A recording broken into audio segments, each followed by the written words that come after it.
Hi there, I'm Ashlyn with Fixed VIT and welcome back to our series, Everything You Need to Know About SharePoint.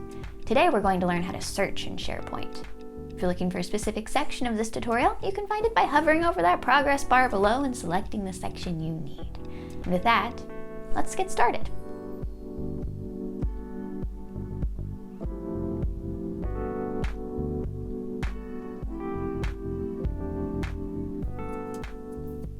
To begin, we're going to hop right into the SharePoint site we're searching in.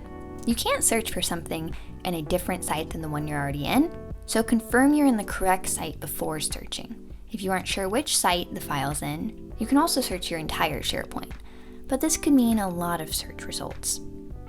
At the top of the screen, you'll see the search bar. I want to find my test document, so we're going to search for test. SharePoint will then pull any folder or document including the word test. And it'll also search within documents for a search term, such as in Word documents or Excel or PowerPoint. Just to note though, some PDFs are also searchable if they've been scanned a certain way, but not all are. And that's all I have for you in this section. Check out our SharePoint playlist for other tutorials, and if you still have any questions, feel free to reach out to our team here at Fixed VIT. Thanks for watching.